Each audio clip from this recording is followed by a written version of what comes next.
Assalamualaikum pemirsa. Baik, selamat sore. Di sini saya akan menanggapi soal beberapa video yang sudah viral di media sosial, yakni khususnya di Kota Pamekasan, yaitu tentang adanya demonstrasi mie gacuan. Tentu pemirsa juga akan bertanya-tanya kenapa harus diadakan demonstrasi, kan orang hanya berjualan seperti itu ya. Kita akan membahas tuntas tentang adanya demonstrasi tersebut. Di sini saya mendatangkan salah satu koordinator dari Kaliber Kaki Lima Bersatu. Baik, Bapak silakan diperkenalkan. Perkenalkan, nama saya Abid Razak. Kebetulan saya kemarin menjadi koordinator aksi, di mana saya asli Pamekasan dan kebetulan pada saat itu lagi mengadakan event bersama PKL, gitu.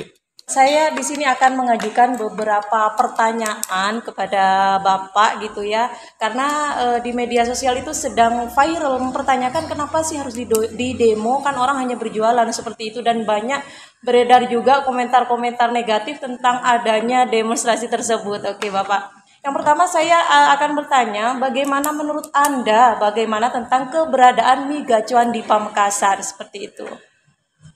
Terus terang, kedatangan investor atau mie gacuan ke Pamekasan patut kita syukuri, di mana banyak sekali orang-orang yang umumnya membeli ke Surabaya di sini jadi tidak jauh lagi ke Surabaya. Iya, iya.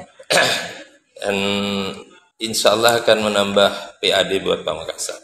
Oh, berarti Bapak sendiri bukan tidak senang adanya mie gacuan ini dibuka di Pamekasan seperti itu, Bapak Bukan, ya? bukan. Oh iya, baik. Kemudian apakah adanya mie gacuan yang dibuka di Pamekasan itu bisa memberikan dampak positif ataukah justru malah memberikan dampak negatif seperti itu, Bapak?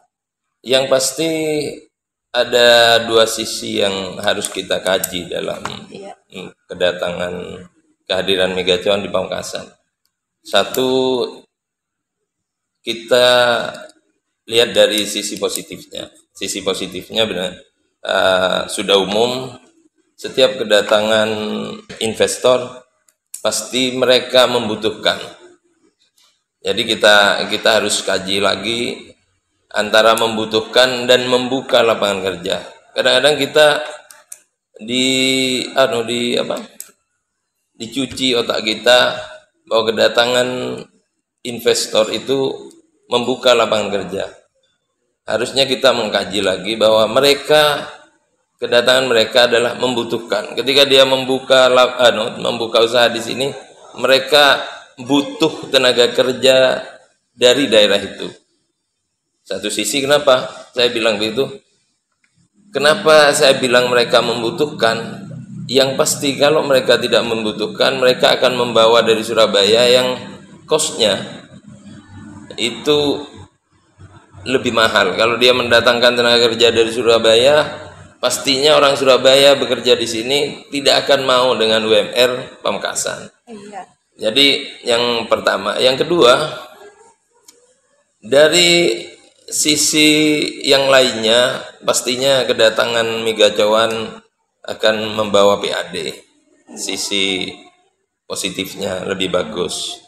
Yang ketiga akan memeriahkan hasanah perdagangan di Pamekasan. Dari sisi negatifnya, sebenarnya tidak ada sisi negatif yang urgensi, tapi yang harus kami usahakan dalam aksi kemarin cuma satu tuntutannya, tidak kemana-mana, tidak melebar kemana-mana. Satu, tolong keberadaan mie gacuan harus pro terhadap PKL yang sudah ada di sana. Pro-nya di mana? Yang saya minta dan kebetulan disetujui oleh mereka pertama kalinya, satu, tolong buat harga di atas harga PKL. Dan alhamdulillah kemarin pertemuan waktu aksi sudah mendapat respon bahwa dari pihak manajemen mau menaikkan. Yang kedua, pertemuan keduanya di depan Wabub, beliau malah berjanji akan menaikkan, dan itu suatu keberuntungan bagi mereka juga kalau mereka menaikkan harga di atas PKL. Apa keberuntungannya? Satu, yang pasti dia akan mendapatkan laba lebih banyak. Yang kedua, dia tidak mudah disentuh oleh sesuatu yang nantinya akan berdampak kepada PKL. Apa maksudnya? Kalau nantinya PKL tidak laku jualannya, tapi harga mereka di atas PKL, maka tidak jadi sasaran tembak oleh orang lain atau PKL bahwa dia hancur karena keberadaan Mega Cuan yang di bawah itu. Oke. Itu saja. Oh, baik. Jika menurut Bapak keberadaan Mega Cuan ini bisa memberikan dampak positif, kenapa harus diadakan demonstrasi? Kenapa tidak dibicarakan baik-baik atau bagaimana gitu, Bapak? Jadi begini, kami sebenarnya sudah melakukan koordinasi dari awal. Pada saat ada yang minta bantuan kami untuk mengurus itu, tapi begitu tanya apakah harganya sama dengan Surabaya, beliau yang pasti menyamakan, saya angkat tangan tidak. Yang kedua, pada aksi pun kita bicara baik-baik, tidak ada saling menyudutkan, tidak ada saling apa. Pada saat itu landai-landai saja, dan komitmen itu tercipta di depan orang banyak. Jadi kita bicara baik-baik, dan terakhir pertemuan kedua, ketiga, baik-baik kita duduk sambil ngopi, sambil minum, dan sepakat itu untuk dinaikkan. Intinya apa yang kami perjuangkan murni bukan kebutuhan saya, tapi kebutuhan dari PKL, yang jangan sampai keberadaan Mega Cuan itu akan mengerus habis seluruh pelanggan PKL.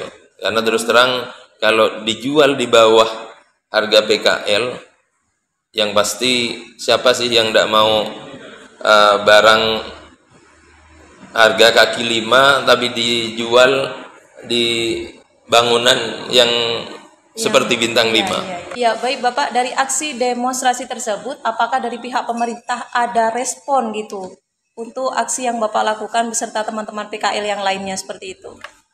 Respon yang langsung pada waktu pertemuan dengan Bapak Wabub.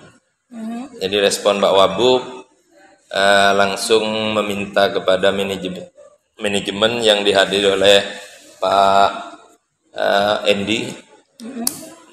Pak Wabub meminta tolong kepada manajemen Pak Endi diupayakan supaya harganya di atas PKL. Dan pada waktu itu kebetulan ikut disaksikan oleh Kasat Reskrim dan Kasat Intel. Dari manajemen menyetujui itu. Jadi yang kedua, ada respon. Pertama, ada yang datang ke kita dari anggota dewan, ketemu sambil kopi. Responnya pertama dari waktu bertemu awal-awal memang menganggap aksi kami itu aksi yang negatif. Tapi begitu kami jelaskan, jadi dari Bapak Zainal waktu itu Komisi 2, saya jelaskan aksi kami itu cuma satu, Pak.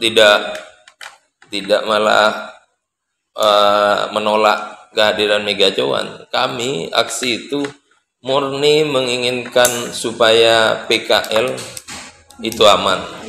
Saya menginginkan Gacuan pro terhadap PKL yang ada di Pamekasan. Baik, kemudian apa harapan dari adanya demonstrasi tersebut, baik dari pemerintah, dari manajemen Mega Cuan, dan juga dari adanya Mega Cuan tersebut seperti itu? Harapan dari kami, dari saya dan teman-teman, kehadiran Mega Cuan itu supaya bisa memberikan kenyamanan terhadap pelaku ekonomi di bawah mereka, yaitu PKL yang sudah ada sebelum adanya Gacuan. Jangan sampai keberadaan Mega Cuan itu malah nantinya berimbas negatif yang mengakibatkan PKL-PKL yang sudah ada, yang menjadi tulang punggung perekonomian Pamekasan itu tutup satu persatu, itu saja. Artinya tidak menjadi bumerang gitu ya untuk para PKL dengan harga mie gacuan yang begitu murahnya dengan sajian resto-resto mewah gitu ya. Jadi kalau harga itu di atas itu, maka tidak memberikan efek nantinya kepada mie gacuan apabila PKL itu nantinya bisa tidak berkembang. Kalau harga di atas itu, maka mie gacuan saya kira akan aman dari desakan PKL. Dengan memberikan harga di atas PKL, saya jamin dan saya anggap itu malah menguntungkan terhadap pihak mie gacuan dengan memberi harga lebih tinggi. Apabila PKL itu tutup, tidak menjadi sasaran tembak untuk dipersalahkan. Seperti itu. Iya, baik-baik. Kemudian ini pertanyaan terakhir mungkin Bapak ya. Bagaimana tanggapan Bapak sendiri mengenai video-video viral di medsos yang saat ini banyak beredar, yaitu yang memberikan komentar negatif tentang aksi yang Bapak lakukan beserta kawan-kawan seperti itu? Satu yang perlu kita sikapi, saya tidak tidak ambil pusing sebenarnya terhadap viralnya TikTok saya yang dianggap saya malah mengganggu mereka. Terus terang itu ketidaktahuan dari mereka, tidak tahu apa sih maksud gerakan dari kami, apa sih tujuannya, sehingga mereka menganggap aksi dari kami negatif, padahal tujuan aksi kami adalah tujuan yang positif, hanya memperjuangkan nasib PKL supaya keberadaan mie gacuan bisa hidup dengan berkembang dan tidak mematikan salah satunya. Untuk yang sudah memviralkan, saya tidak mengambil pusing, cuman ini satu pembelajaran. Hati-hati dalam bermedsos, hati-hati dalam mengupload aktivitas seseorang apabila Anda sendiri tidak tahu. Ada peribahasa yang sering dilontarkan oleh orang-orang hukum sekarang itu, kalau dulu mulutmu harimaumu, Iya. sekarang sudah berganti jarimu harimaumu. Jadi mari kita sama-sama ke depannya berhati-hati dalam menggunakan jari, berhati-hati dalam menggunakan mulut, karena itu akan berdampak hukum.